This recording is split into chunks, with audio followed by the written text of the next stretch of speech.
Bienvenidos a un nuevo episodio de Martes de Números, un podcast del Colegio de Contadores Públicos Autorizados de Puerto Rico. Las declaraciones aquí vertidas son para propósitos educativos exclusivamente y no tienen como fin ni deben considerarse como una consulta contributiva, legal o de contabilidad.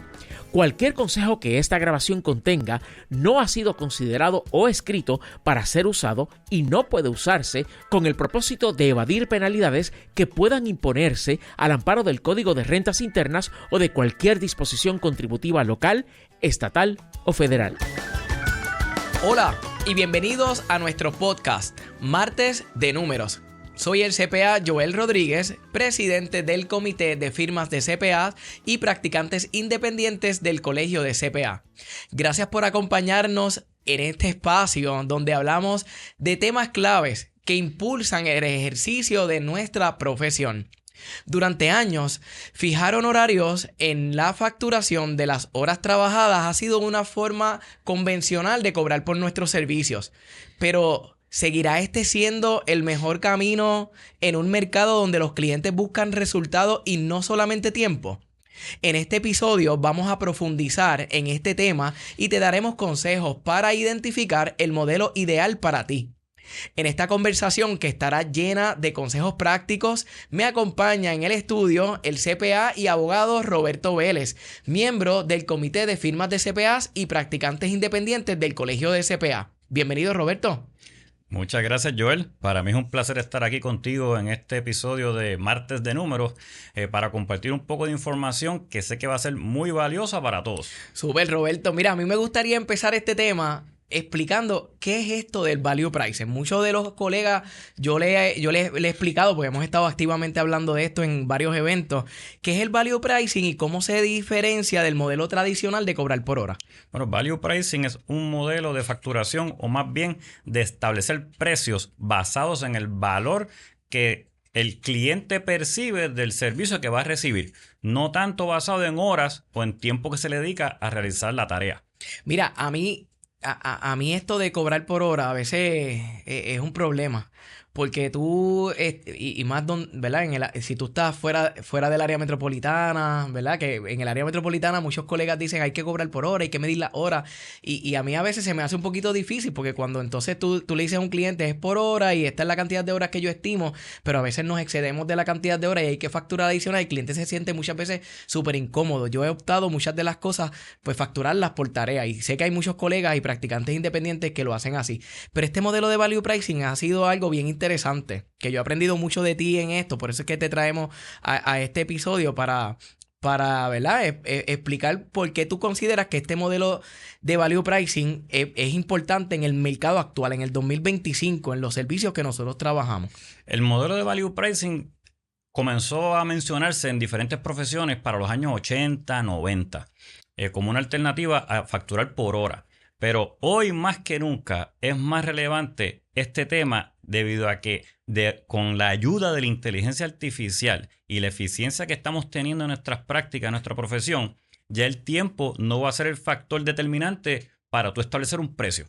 Oye, qué interesante. Definitivo que sí. Y también los clientes hoy en día, ellos buscan valor y resultado. Correcto. Y no necesariamente están pendiente a la cantidad de tiempo, de horas que nosotros le dedicamos realmente a nuestro trabajo. Ellos nos buscan muchas veces porque quieren obtener X o Y resultados. Correcto. O sea que si nosotros tuviéramos de momento value price, si yo tengo un cliente que llega y quiere un trabajo para hoy mismo o para mañana mismo, nos vamos a suponer un estado financiero, una compilación de un estado financiero, que eso es algo que nosotros lo podríamos hacer en poco tiempo. Podríamos hasta dejar a un lado tareas que tenemos pendientes para hoy y atender a ese cliente. Podríamos entonces aplicar un modelo de value pricing porque el cliente necesita esto con urgencia, en vez de perder a ese cliente y tener la oportunidad de facturar un poco más utilizando este modelo. Es que de hecho value pricing toma en consideración factores que son importantes para el cliente. Por ejemplo, me acabas de mencionar que si el cliente necesita un estado financiero para mañana, se supone que esté dispuesto a pagar más porque tú vas a resolverle una situación que tiene de urgencia. Así que no es lo mismo cobrar un estado financiero que te dicen que es para la semana que viene que uno que te dicen que es para mañana. Roberto, Esto podría ser un tema un poco controversial en algunos CPA que son parte de nuestra comunidad, ¿verdad? Yo de pronto, ¿verdad? Hay temas controversiales en la sociedad y a nivel profesional yo creo que este tema puede ser un poquito controversial. ¿Tú crees que esto, cuando tú llevas este mensaje, cuando has dado las conferencias, han habido colegas que se resisten un poco al tema del value pricing en sus prácticas? Lo que pasa es que es algo que sorprende que se establezca estas descripciones de cómo establecer un precio basado en value pricing, porque estamos acostumbrados a la vieja escuela, a cómo se hacía antes. Y tenemos que movernos ya de eso porque el mundo está cambiando. Y en este tema específico de establecer precios de nuestros servicios, ya hay otras profesiones que ya se han movido de cobrar por hora. Así que los CPA tenemos que también hacer lo mismo. Claro, mira, y esto yo creo que entra un poco en perspectiva, y tú fuiste parte de este proyecto cuando el año pasado el comité precisamente de firmas de CPA y practicantes independientes hacemos la encuesta de honorarios que cobran los CPA y recientemente pues lo hemos publicado y muchos CPA ya tienen acceso a esa data. Nos damos cuenta que estamos en términos generales cobrando por debajo de lo que se deberían estar cobrando por cierto trabajo. Y aquí es donde entra todo este tema y tú como miembro del comité has estado activamente llevando este mensaje del value pricing para ponernos en perspectiva y ponernos en el año 2025. Así que de pronto, siendo este un tema controversial, a mí me encantaría que los CPA que nos están escuchando o la comunidad que nos están escuchando aquí en YouTube o en la plataforma que estén utilizando para escucharnos, escriban. Nos coloquen ahí su opinión sobre este tema que estamos hablando. ¿Usted está de acuerdo? ¿No está de acuerdo con el value pricing? Nos gustaría escucharlo, ¿verdad? Claro. Sí, con mucho respeto, ¿verdad? Porque estamos aquí y esto es una plataforma para poder escuchar leer los comentarios y poder diferir con mucho respeto. ¿Cuál tú entiendes, Roberto, que son los principales retos que podemos enfrentar los CPA cuando vamos a traer este modelo de value pricing? Porque yo tengo colegas que a veces se resisten, pero es que piensan, tenemos quizá una mentalidad culturalmente hablando, que el cliente ¿verdad? Va a sentirse incómodo porque yo voy a utilizar un mecanismo de value pricing, porque va a sentir que es muy caro el servicio que yo doy en comparación con otros colegas o otras personas que no necesariamente son CPA, que dan los mismos servicios que nosotros, ¿verdad? Yo creo que eso es uno de los retos, pero quiero escucharlo de ti. ¿Qué retos entiendes que enfrentamos los CPA a la hora de transicionar a un modelo de value pricing en nuestras prácticas? Bueno, el reto número 1 realmente es cambiar la mentalidad que tenemos de que quizás pensamos que eso no es correcto, quizás podemos hasta pensar que es hacer trampa o ser muy listo. No, la realidad es que no. Como dije, muchas profesiones se han movido a esto y quiero dar 2 ejemplos específicos de industrias que usan value pricing para establecer sus precios que todos conocemos. Por ejemplo, las líneas aéreas. Las líneas aéreas utilizan value pricing para establecer los precios de sus pasajes basado en urgencia, basado en cercanía a la fecha del viaje, entre otros factores. Y el quizás más conocido aquí en Puerto Rico es el carril reversible. Por ejemplo, el carril reversible establece su precio basado en cuánto tráfico hay en el expreso para que tú determines, ok, hay mucho tapón en el carril regular, me voy a ir por el carril reversible, pues me va a costar más. No hay mucho tapón en el carril regular, el carril reversible baja el precio para motivar a la gente a que se metan por ese carril. Oye, qué interesante, mano. Con eso que me has dicho, yo creo que ya tú estás empezando a cambiar el mindset en mí, porque cuando nosotros como CPA nos educamos y en la universidad nos dicen, no, este trabajo toma tantas horas y usted tiene que cobrar tanto, este es el rate por hora que debe cobrar. Inclusive nosotros que venimos de firma, ¿verdad? Cuando tuvimos nuestros inicios trabajando en firmas de CPA, todo era por hora. Uh-huh. Y había que medir esas horas y ese tiempo y había que canalizar eso en una facturación.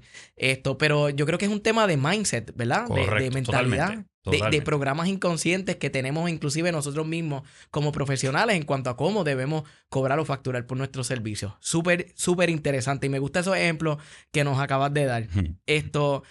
¿Cómo podría un CPA identificar el valor real que está ofreciendo a sus clientes, ¿verdad? O que sus clientes perciban ese valor, ¿verdad? Porque también tú para utilizar value pricing, tú tienes que hacerle ver al cliente el valor que está obteniendo a cambio de esa facturación, pues esto es un intercambio de servicio por dinero. ¿Cómo tú entiendes, verdad, que el CPA puede identificar ese valor y comunicarlo a su cliente para sentirnos más cómodos con el tema de utilizar value pricing en nuestras prácticas? Bueno, la realidad es que el cliente se supone, si es un buen cliente, porque ¿verdad? Tenemos que identificar que hay clientes buenos y hay clientes no tan buenos. Pero un cliente bueno se supone que sepa el valor de lo que él necesita. Y el que necesita determinar cuál es ese valor somos nosotros.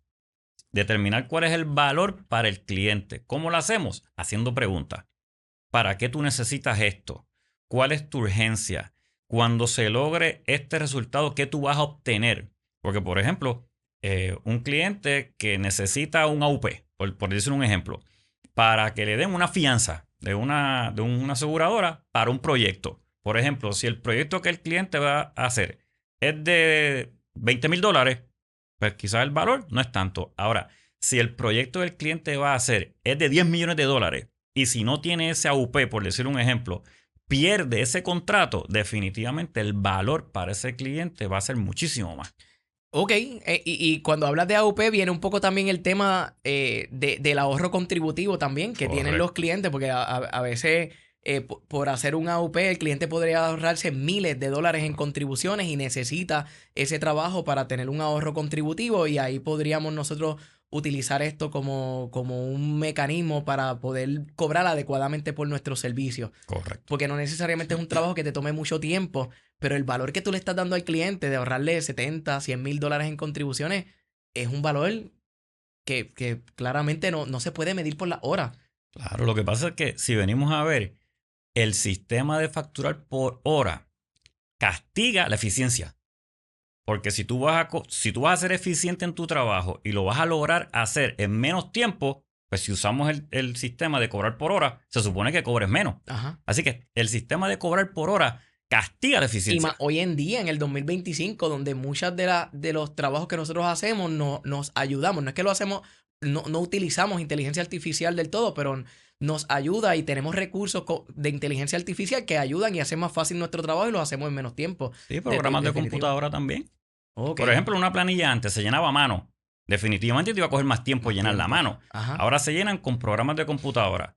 Que tú sepas, el precio de las planillas bajaron porque ahora se tardan menos en llenarlas. No. Así que en cierta manera nosotros hemos usado el sistema sin saberlo, sí, pero ahora tenemos que usarlo conscientemente. Ok, interesante.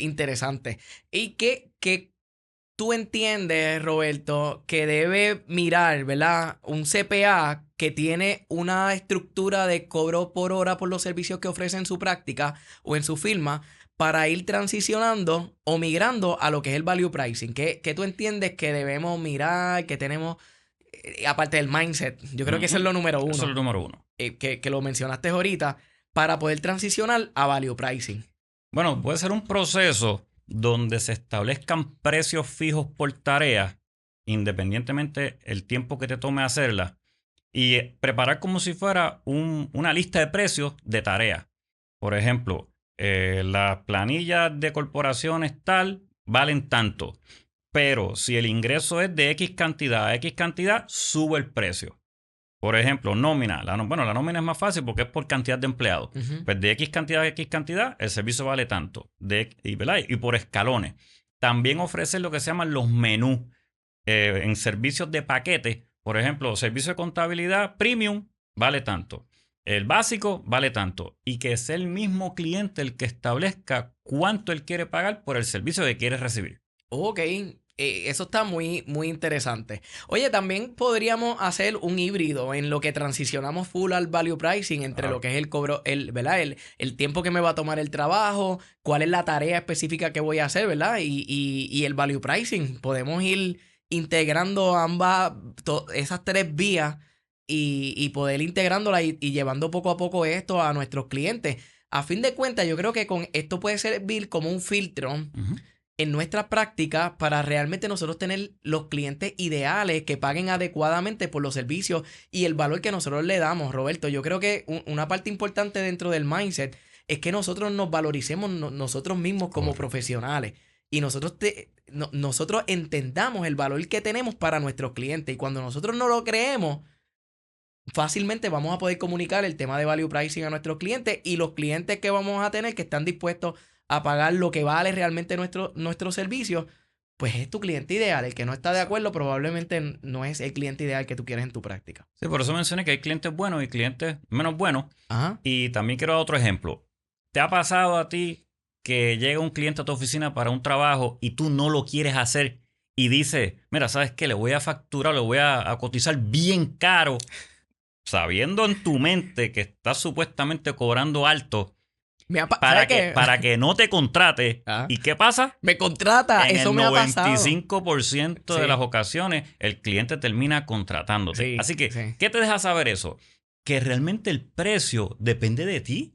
Sí. Depende de ti, que tú te atrevas a decir, basado en la confianza que tengas en ti mismo y en tus servicios y el valor que son o que tiene tus servicios, de decir, este es mi precio. Si me contratan bien y si no también. Porque, oye, todos hemos pasado por esto cuando empezamos nuestra firma, que uno cotiza servicios bajitos, por decirlo así, o no el precio correcto, para que nos contraten. Con el miedo de que si cobramos un poco más, no nos contraten. Eso es algo normal, pero eso con el tiempo uno se va dando cuenta de que, mira, el precio es este y lo tienes que aceptar o no lo aceptas. Definitivo, Roberto. Mira, un poco en lo que me estás diciendo esto, y yo sé que vamos a tener comentarios debajo de este podcast, porque es un tema, volvemos, que podría ser un poco controversial, pero sepan los colegas que esto no falla a nada del código de ética por el cual nosotros nos regimos. Hay unas cosas, hay unos asuntos muy específicos que trae el código de ética, la carta circular del IRS, un reglamento del Departamento de Hacienda sobre los servicios que nosotros damos, sobre el tema de los fees contingentes. Y es bien importante aclarar que value pricing no tiene que ver con fees contingentes, ¿verdad? Correcto. Cualquier persona que piense que esto tiene que ver con una contingencia en precio u honorario de los servicios que nosotros damos, esto no tiene nada que ver No tiene con nada eso. que ver. Definitivo. Cabe, ¿verdad? Valga la aclaración aclaración de esto. Roberto, a mí me encantaría que tú nos compartas algún ejemplo real. Si lo quieres compartir, te quieres abrir aquí con nosotros. Yo sé que tú no tienes nada, ningún secreto de estado en tu práctica, No. ni como profesional. Y es una de las cosas que más me gusta de ti y por la que tú estás colaborando tanto con el Colegio de CPA y nuestro comité. Y lo que tú tienes, lo que tú has hecho, lo que tú has logrado, no es un secreto de estado. Tú te abres con tus colegas, conmigo, con el resto de los CPA y de la comunidad que tú eres parte de esto. Y ¿verdad? Tú no tienes ningún reparo. Así que me gustaría ver si tú tiras aquí un ejemplo de alguna situación en la que tú hayas utilizado value pricing, ¿verdad? Y que nos hables de esa experiencia. Pues mira, recientemente tuve un caso que llegó un cliente y de hecho déjame aclarar esto también. El value pricing se hace más fácil aplicarlo a clientes que vienen de afuera, por decirlo así. Con tus clientes mensuales o los fijos que uno tiene, hay que ir poco a poco. Pero quizás con un cliente que viene de afuera, que no es cliente tuyo mensual, se hace un poco más fácil, que fue lo que me ocurrió en este ejemplo que te voy a dar. Llega esta persona que no es cliente de la oficina para un AUP. Y nosotros tenemos un precio base para lo que son los AUP. Así que el cliente empieza a hablarme. Y a través de ciertas preguntas que le hice, pero tengo que ser honesto, él realmente siguió hablando sin que yo le preguntara. Él empezó a decir que no conseguía a nadie que le hiciera la UP. Pues, ¿qué hizo el precio en ese mismo momento? Subió. De momento me dice, no, es que necesito radicar la planilla antes de la fecha de vencimiento sin prórroga. El precio subió un poco más. De momento el cliente dice, no, porque es que necesito radicar la planilla sin prórroga porque la compañía de fianza me está pidiendo la planilla para poder darme un performance bond. Porque si no me dan esa fianza, pierdo un contrato de 10 millones. El precio en ese momento se duplicó. Sí. Y yo dije, en mi mente, ¿verdad? Dije, bueno, el precio va por tanto. ¿Se lo digo? ¿No se lo digo? ¿Y sabes qué? Saqué fuerza y valentía y le dije, mira, ¿sabes qué? El precio es tanto. Y el cliente inmediatamente lo aceptó. Te dijo que sí. Así que de un precio base que tenía ese servicio, te tengo que ser honesto, prácticamente se multiplicó por 4. Y el cliente estaba feliz en pagarlo porque se le iba a resolver una situación urgente que el cliente tenía. Qué interesante, Roberto. Porque fíjate también, normalmente nosotros trabajamos con agenda. Y ahora mismo, yo esta semana tengo una agenda. Y probablemente mi agenda está full para las próximas 2-3 semanas. Sin embargo, si a mí me llega un cliente con esas especificaciones o esa situación como la que te pasó a ti, yo probablemente voy a tener que dislocar o cambiar toda la agenda de trabajo que yo tengo con mis próximos trabajos para poder atender a este cliente. O sea que yo estoy perdiendo una oportunidad, todo mi facturación en los próximos días o semanas para poder atender esto con carácter de urgencia y de prioridad. Y probablemente tengas que trabajar en la tarde, en la noche, el sábado, el domingo. Y eso nosotros también tenemos que darle valor. Nosotros los CPA, la mayoría de nosotros, y lo sé porque interactúo con muchos colegas, siempre estamos trabajando en la semana, los fines de semana, en las noches, que si voy para el segundo turno, y hemos un poco, ¿verdad? Yo sé que el trabajo honra, dignifica, pero hemos caído un poco en la toxicidad de eso. Y si nosotros vamos a sacrificar nuestro tiempo de familia, vamos a sacrificar otros trabajos que tenemos por atender de manera urgente o de manera prioritaria ciertos trabajos de clientes que llegan a nuestra oficina, nosotros tenemos que darle valor a eso. Y el cliente debe poder pagar un poco más por ese tiempo que tú vas a sacrificar con tu familia, contigo mismo. Yo creo que esto es importante también. Sí. No tan solo eso, que tienes toda la razón, sino que si uno quiere tener más tiempo libre para hacer lo que sea que uno le guste hacer fuera del trabajo, realmente Value Pricing te ayuda a que tú o aumentes o te mantengas en la misma cantidad de ingresos trabajando menos. Y eso es lo que queremos lograr todos. Claro, claro. Roberto, qué interesante conversación. Yo estoy aquí, wow, esto me encanta y ya lo he escuchado de ti en otras veces. Hemos colaborado en la mesa redonda y siempre estoy mirando esto como un modelo donde yo pueda crecer mi práctica, pagarle mejor a mis empleados. Totalmente. Para poder pagarle mejor a tu gente también, que se lo merecen. Claro que sí. Estamos en un momento complicado donde la inflación y todo está aumentando el nivel de costo de vida y demás. Pues esto es algo bueno para todo el ecosistema con el que tú trabajas. Hay CPAs que de pronto le puede dar un poco de miedo o inseguridad transicionar al modelo de value pricing, ¿verdad? ¿Qué consejos tú le darías? Yo sé que hablaste ahorita del mindset, pero ¿cómo podemos mitigar un poco este miedo, esta inseguridad para transicionar al modelo de value pricing? ¿Qué consejos tú tienes para nosotros? Sí, claro, yo diría que primero que nada es ir poco a poco, probarlo con clientes que no son de los clientes fijos de la firma, para ver cómo, ¿verdad? Porque esto requiere que tú comuniques tus servicios y tus precios de cierta manera que el cliente lo entienda, y eso requiere práctica. Así que ir primero practicando poco a poco y la realidad es atreverse a hacerlo, Joel. Esa es la realidad. Es atreverse a establecer un precio basado en value pricing sin miedo a que te contraten o no. Hay un libro que tú también recomiendas que, by the way, me llegó recientemente. Se llama The Firm of the Future. The Future. Y ese libro, no lo he empezado a leer, by the way, pero lo tengo ahí y leí el contenido y habla de value pricing. Sí, ahí fue que yo saqué el tema de value pricing y después pues me leí unos cuantos libros más específicos de value pricing. Pero el libro que me abrió la mente a ese tema fue The Firm of the Future, que te tengo que ser bien honesto, se lo recomiendo a todos los CPA que tengan su firma. Porque si yo llego a haber leído ese libro al principio de mi carrera como practicante independiente, te tengo que ser honesto, yo estuviese retirado ya.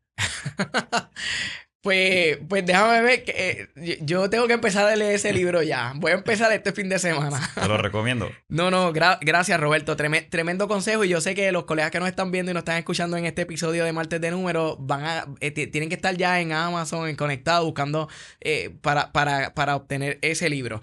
Roberto, finalmente, ¿verdad? Ya estamos terminando este tema y vamos a entrar más adelante en nuestro evento anual, que es la conferencia anual de firmas de CPA. Tú vas a estar con nosotros dándonos esto como un seminario, ¿verdad? Y vas a ser uno de los conferenciantes. ¿Cuál tú entiendes que es el futuro de la profesión contable con respecto al modelo de precios? ¿Tú entiendes que vamos a transicionar full? ¿Verdad? Las nuevas generaciones están viendo esto como un modelo adecuado para sus prácticas. ¿Cuál es el futuro en cuanto a este tipo de modelo en nuestra profesión? Bueno, yo entiendo que mientras mantengamos el registro de horas, lo podemos usar para determinar costo, no para determinar precio, ¿verdad? Porque el determinar el costo de un servicio basado en horas, ¿verdad? Es la manera más fácil de hacerlo. Pero la realidad es que mientras sigamos siendo más eficientes en nuestras prácticas y en nuestra profesión, la realidad es que no vamos a poder establecer un precio basado en tiempo dedicado a la tarea. O sea, va a ser imposible. Porque una tarea que te tome 5 minutos, tú no vas a cobrar basado en 5 minutos. No. Porque la realidad es que tendrías que trabajar 10 veces o 20 veces o muchas veces más lo que trabajabas antes para cobrar lo mismo que trabajabas antes. Que cobrabas antes, disculpa. Y eso realmente no es a donde debemos de dirigirnos para nada. Realmente Definitivo. debemos dirigirnos a cobrar lo mismo o más haciendo menos. Y la tecnología está perfecta para lograr eso. Ok, tenemos el camino adecuado en este momento para transicionar a un modelo como este. Y oye, los CPA que no están utilizando herramientas de inteligencia artificial, herramientas de eficiencia en sus prácticas, tenemos que ir mirando eso porque no nos podemos estar quedando atrás. Y todo esto le da valor a nuestras prácticas para, a fin de cuentas, en un futuro que nosotros vayamos a transicionar a vender una práctica, por ejemplo, a establecer un plan de sucesión, pues darle el valor adecuado a nuestras prácticas, y con modelos como este lo podemos lograr, Roberto. Definitivamente. Roberto, muchas gracias de verdad por estar aquí con nosotros, compartir tus experiencias, abrirte con estos consejos valiosos con tu comunidad de profesionales y de CPA. Así que bueno, hemos llegado al final de este episodio de Martes de Números. Roberto, muchas gracias por aceptar nuestra invitación y estar aquí con nosotros. Así que yo voy a aprovechar este momento para invitarlos el próximo 26 de junio, donde vamos a tener nuestra conferencia anual de firmas de CPAs y practicantes independientes. Vamos a hablar y vamos a profundizar aún más en este tema que Roberto nos ha dicho, el tema de Value Pricing, así que no se lo pierdan este año con el lema Transformando la Práctica, Innovación, Valor y Sostenibilidad. Tendremos excelentes temas, recursos de alto nivel, almuerzo, cóctel de confraternización al finalizar para conectar e intercambiar ideas. Así que no te lo pierdas. Esto será el próximo 26 de junio en nuestra sede en nuestro colegio profesional en Atorrey. Si te gustó este contenido, compártelo con colegas que también estén explorando nuevas formas de crecer profesionalmente, y no se olviden suscribirse a nuestro canal de YouTube, Spotify y seguirnos en todas nuestras redes sociales. Gracias por escucharnos una semana más y los esperamos en 7 días, porque recuerden que los martes son martes de números. Gracias por escuchar este episodio de Martes de Números, un podcast del Colegio de Contadores Públicos Autorizados de Puerto Rico. Las declaraciones aquí vertidas son para propósitos educativos exclusivamente y no tienen como fin ni deben considerarse como una consulta contributiva, legal o de contabilidad. Cualquier consejo que esta grabación contenga no ha sido considerado o escrito para ser usado y no puede usarse con el propósito de evadir penalidades que puedan imponerse al amparo del Código de Rentas Internas o de cualquier disposición contributiva local, estatal o federal. Conexión a Internet para este podcast provista por nuestro auspiciador, Aeronet.